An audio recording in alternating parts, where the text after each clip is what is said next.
Hello and welcome to Questioning Christianity. My name's Krish Kandaya, and today I invite you to join us as we talk through some of the big issues of the Christian faith. We want this to be a safe place to have a dangerous conversation, and we're going to talk about some really important stuff today with an amazing panel. Let's meet them now. I'm Stephen Sutton. I'm the Baptist pastor of a church up in Middlesbrough in the northeast of England, and I've got a really loud family of 4 young children at home. Congratulations.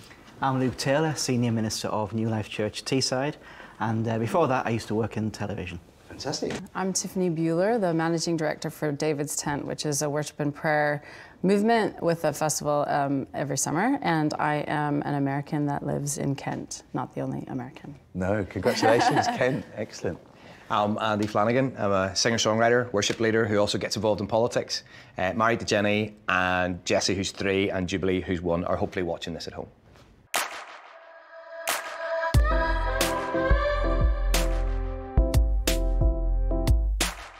So the big question we're going to be wrestling today is church. Do we really have to go? This might be a live question for you right now, because maybe you've had a really tough experience with church. Maybe that's why you don't go anymore. Maybe you use this show as a bit of a substitute for church. Or maybe you're halfway out the door of your church. You're not sure you really need to stay anymore. Or it could be that you're a brand new Christian and you're wondering how important church really is to the Christian life. Well, a recent survey showed that the number of people attending the Church of England services each week has dropped for the first time below 1 million people, and it accounts now for less than 2% of the population, with Sunday services falling to around 760,000. Has the time for church actually come to an end? Can we do church in a different way? Tiffany, I know you've had an interesting journey in your life with church. Tell us a little bit about that. Yeah, so I was raised in kind of a very religious sect, very Bible-based, but all structured around works and kind of, in some regards, serving man more than it was serving God. And with that, there came a lot of self-destruction for my own journey. And it took a lot for me to come back to the place where I actually found Jesus. And when I met Jesus after sort of this journey of feeling like church was quite a hypocrisy, when I discovered Jesus through salvation, I just absolutely fell in love with him, and it became a relationship for me. So a lot of people say, I think it was Mahatma Gandhi said, you know, I love Jesus, I just hate the church. And I think that's a lot of people's experience. Do people really need church? What do you think, Steve? Is it important? Yeah, the thing is about church is that you don't really choose whether you're a part of the church or not. As soon as you are adopted into God's family and you say, God's my dad, automatically you step into a new paradigm where you have brothers and sisters, just automatically. So you are a part of the church. And I think it's really, really strange if you choose to be a part of that family without interacting and doing this Jesus life with your brothers and sisters. Does that have to look like going to a beautiful red brick building every Sunday morning? No, it doesn't have to look like that. But if you are following Jesus, you start saying, actually, I want to hang out with my brothers and sisters. I want to do this with them. I want to be discipled by them. I want to disciple them. I want to take communion with them. I want to pray with them. And you end up with something that ends up looking a bit like church. And that's the problem with the question being, do I have to go to church? Yeah. Because, you know, I don't believe that church is a building. You know, I believe, as Stephen said, you know, church is the people. And so it's about whether we are interacting as we're called to, you know, to meet together with one another, with other believers. Are we investing in those relationships? Are we being accountable in those relationships? Because, you know, Christianity is not designed as a solo mission that you can sit and just read all the right books and watch all the right TV programs and sit in your own until you get the right doctrine. That's not how it's designed. So, Andy, let me push you on that one. So, you know, we live in a digitally connected world. I'm interacting with people all the time on my phone. So how about on, you know, the weekend, I can tune in to my favourite TV channel or YouTube channel, listen to a great sermon, I can put on my favourite worship CD or MP3, and I can tweet a few friends. Have I done church then? Is that sufficient? I honestly don't think you have, because church is about giving as well as getting. We live in a consumerized age where we're starting to believe that everything is about what we can get rather than what we can give. You know, a society where we have rights but don't have any responsibilities. And so that consumerized thinking actually hugely applies to church these days as well. We want to just sit in a pew or sit in a chair and we'll just take the best show we can get, you know, and we'll shop around like we're shopping around for an internet provider, you know, until we get the experience that we want to receive the best, when actually it's about giving rather than just sitting and receiving. Luke, you're a pastor. Yeah. Do you relate to that? Do people use church as a kind of consumer item? Do they shop around? I think more and more, we are consumers in everything now. And we look for a church that fits us and meets our needs rather than a place where we can give. You know, for me, church it's a bit like cricket. And I know you like cricket, so I'm about to offend you. I'm wondering where you're going. Is it a bunch of white men standing around doing nothing? For me, when you're playing and you're involved in the game, it's great. But it's a rubbish spectator sport. Right, okay. For me, it's when you're involved, when you're part of something, when you're given to something, because church isn't just about receiving, it's about giving, it's about being part of a community. You can't hug somebody online. Not really. You can't sit across the table from someone and break bread with them and talk to them and do life with somebody, really, in that sense. You can't replicate that experience of standing next to someone who believes what you believe and that you love, worshipping God together. You can't capture that in the same way. The thing is, it's messy, isn't it? Because people are messy and people are broken. And so whenever you get together and try and do community, it involves some really tough stuff, like forgiving people who don't deserve forgiveness and loving people who are really unlovable. And sitting at home, listening to a great preach, and I do that a lot, I don't get to grow in my love of what Jesus is doing within this community that he's creating.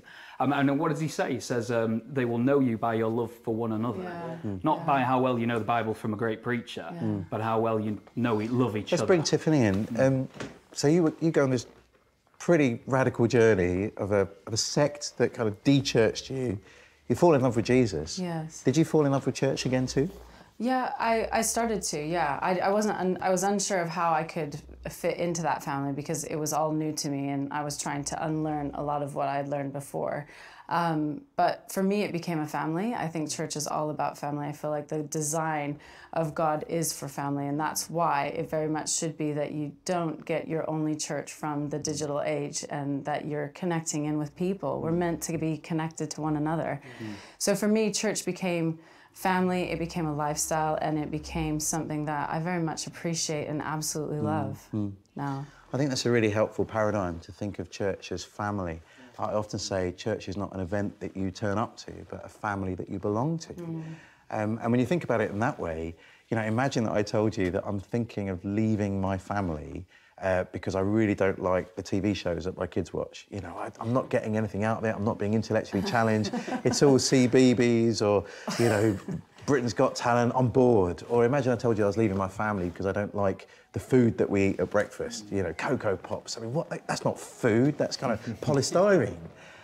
But you'd say there was something seriously wrong if I was leaving my family because I wasn't getting what I wanted out of it. So I really appreciate your emphasis that it's not just receiving, it's what you give too, isn't it? I love the story of two men who are walking out of church one Sunday morning and they get to the steps to the freedom of the open air and one turns to the other and says, you know, I didn't get much out of the worship this morning.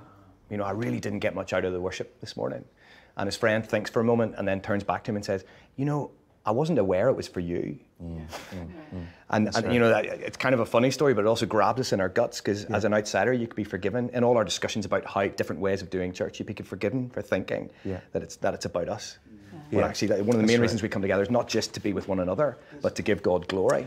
Let me ask you another question. So some people leave church because they've had a really terrible experience. Tiffany's had one of a kind of abusive leadership structure.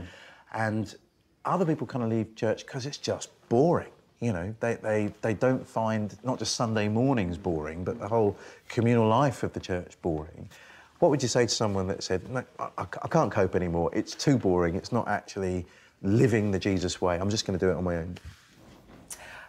I think if it is boring, I think we're missing what it's all about. I think the church is the most exciting thing that is happening in the cosmos at any given time. This is what God is doing, working with his people to bring about Jesus' kingship in our era. It's the most exciting thing to be a part of. So there is a big problem if church is boring. But a lot of that is down to taste. And I think one of the things we need to guard against is that boring, the opposite of boring, isn't entertaining. So when you're looking for a church, you don't leave a boring church and say, I want an entertaining church. What I'm looking for is I'm looking for a passionate church. People who they really believe this stuff. They are passionate about it. And it's back to the consumerized thing again. Actually, if you're living in an area where there's huge poverty and there's a lot of people who are struggling and lonely, if you're bored, you're probably not trying to interact with that, because you'll very quickly not be bored as soon as you start being involved in his mission to reach out to those people. It's thinking in a consumerist mindset again. And I think it's recognizing that the church is there to bring glory to the Lord, as opposed to, receiving something for ourselves. That our function and our purpose is to bring glory to the Lord. And I think that when we come as believers with that mindset of, I'm here because I love him and I want to serve him and I want to do this, it's a much different mentality than I'm bored and I'm tired. You find what you thrive in if you're really truly wanting to connect with it. That's right. I mean, if you treat church as an event that you turn up to, then you're judging the performance or whether it's moving you. For many people, they treat church a little bit like a cinema. And if the show's boring, you walk out, job done. And cinema isn't a great place to make relationships. I've tried it. You knock on the person in front of you. How's the film going? Are you enjoying it? Can I have a bit of your pop? They think you're a little bit weird. So we've got that kind of performance cinematic mindset. Some churches meet in cinemas, and nothing wrong with that. But maybe the cinema mindset has infiltrated how we meet. But as you're rightly saying, if we're a family, family's rarely boring. Family's normally full-on chaos, isn't it? And the more you get involved with someone's life, the more, I guess, energy and excitement comes out of that. But we've talked a little bit about consumerism. I'm going to ask you this one, Luke. How do we choose the right kind of church and not be consumerist? Some of us might have to move to a new area. It might be a student going to university, and I've got to pick a church somehow. I don't want to shop around, but I want to choose wisely. Have you got any advice? I think there's 4 questions you can ask yourself straight away. First of all, do they love God? Because if you're in a church where Jesus isn't being lifted up, run. If you're going to a church where Jesus isn't mentioned, that's not going to be a healthy place for you to be. So do they love God? Is that obvious? Look at the worship. Not is it entertaining, is it good music, but are they really worshipping God? Do they love each other? As Stephen said, that's how you'll know that we're his disciples, our love for each other. And the third one is, are they loving the lost? Are they loving the community? Are they loving the people outside the church? If those 3 things are there, I'd say it's going to be an exciting church to be part of. And the fourth one, I guess, is Jesus Christ? Is Jesus Christ Lord in that church? If they got theology where Jesus isn't Lord, I would run. Good points, Luke. But Tiffany, I don't know a church where I can actively say Jesus is absolutely Lord. Most churches are pretty messed up. We're family. We've all got our problems. You had such a traumatic experience with church. How did you go about choosing a church once you became a Christian? So the church that I got saved in was in a different state than the church that I ended up, where I lived and where I ended up going. And they were in relationship, this particular church that I found, they were in relationship with the church that I got saved. So I knew they had a similar heart and like-mindedness. And so I just went where I felt most comfortable and where I found family. And I've always stuck with where I felt like I have the connection with the beliefs and also the family, the people that I'm together with. That's really helpful. Andy, let's say someone here watching this show is feeling like it's time to leave. Maybe they're getting bored, maybe there are other issues. How long should you stay at a church before you should consider moving on to somewhere else?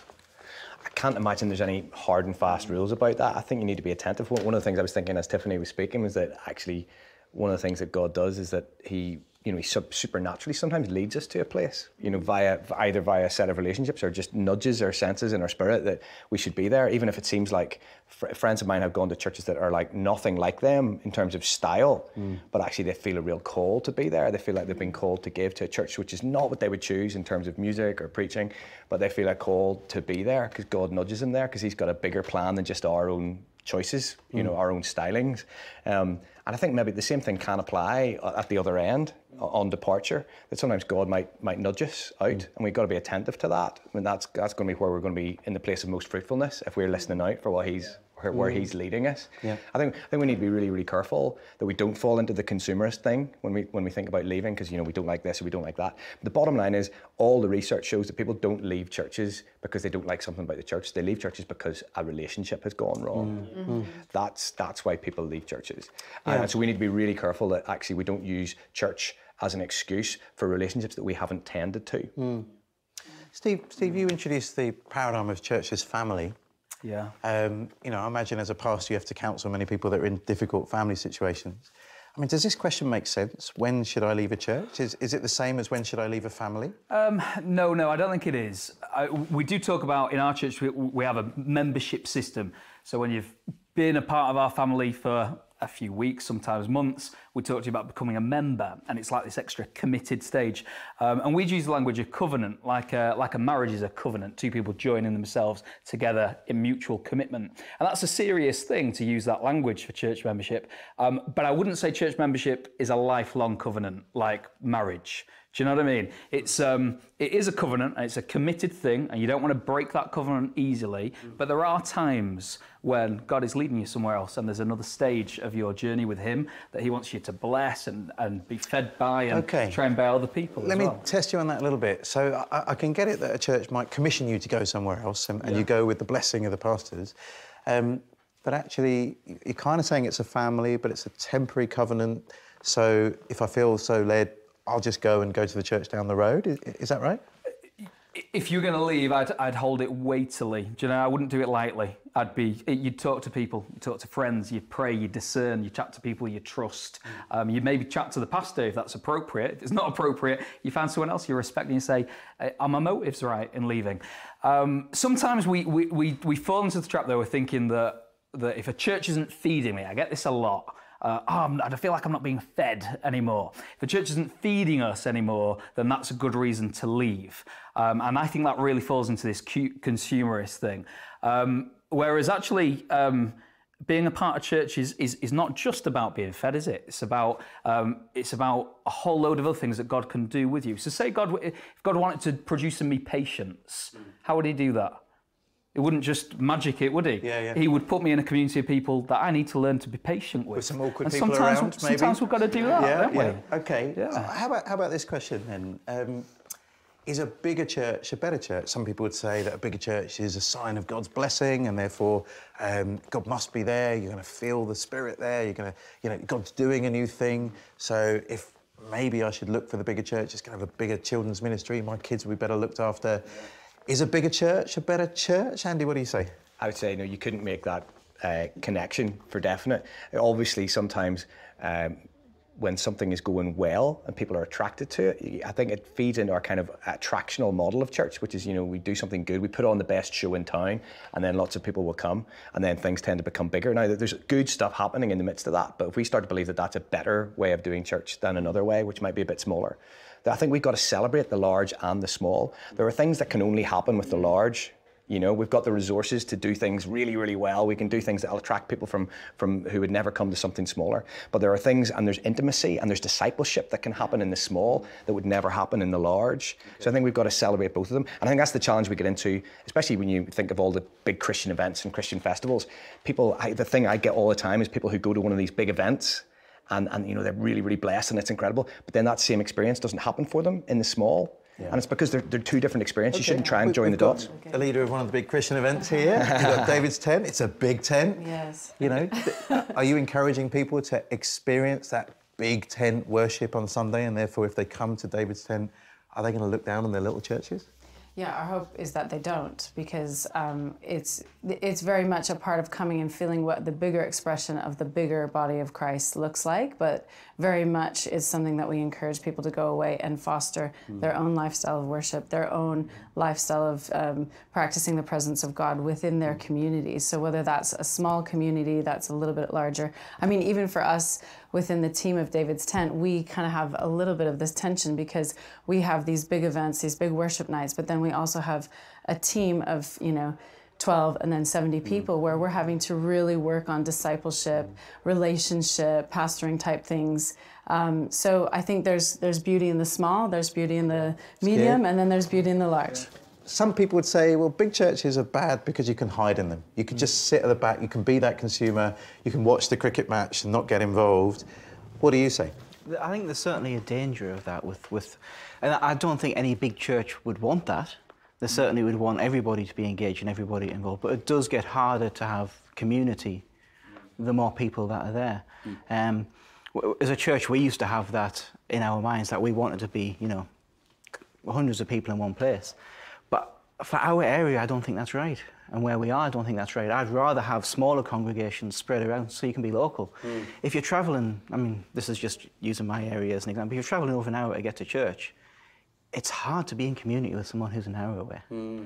And it becomes an event then because you're not connected, you're not really part of a community. But if you can have, see, for me the question isn't, is a church big or small, is it growing? Is it making an impact? I think that's what you want. Okay. And by growing, you don't just mean in numerical size, you're looking for depth of discipleship? Yeah, both, yeah. And I think a growing church doesn't have to become a big church, it can be a planting church. And I think in some ways that can be healthier because it encourages more people to get involved. You need more people to be involved because you've got smaller teams to work with. Getting involved is a big area. I mean, how involved do you think people should expect to be? Sometimes it feels like the pastor's got a wonderful plan for my life and never mind about what I do in the rest of my day job. What's your expectation of me as a member of your church? Oh, right, okay. Well, we talk about, in our church, we talk about gathered mission and scattered mission. So there are the stuff that we do together. We have services, we do alpha courses, we run food banks and debt relief stuff, and they're things that we make happen because we do them together. And it's great. If you're coming to our church and you want to get involved in that, that is wonderful, because we need church members to give their lives over to those things as well.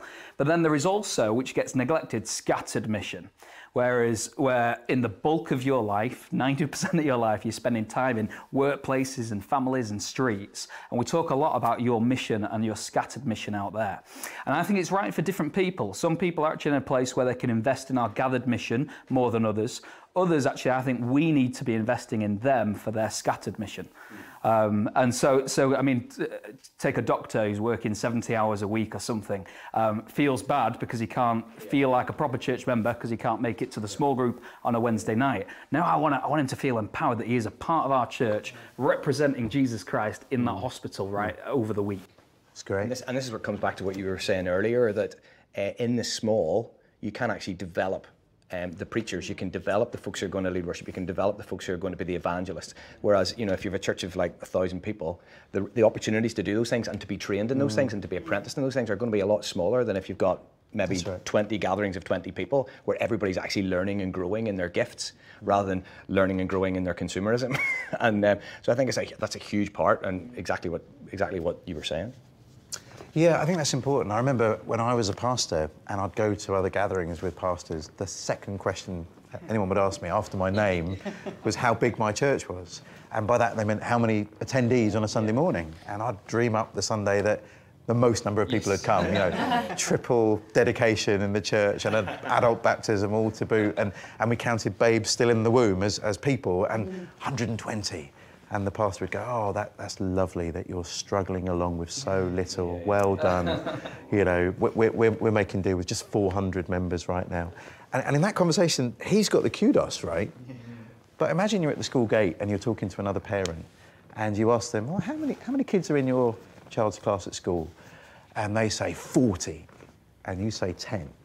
Yeah. Who's got the kudos in that conversation? Yeah. It's flipping it around, isn't it? Because you're right, transformation can happen there. I'm really interested in your story. What advice would you have for people who are not sure whether they need church in their life right now?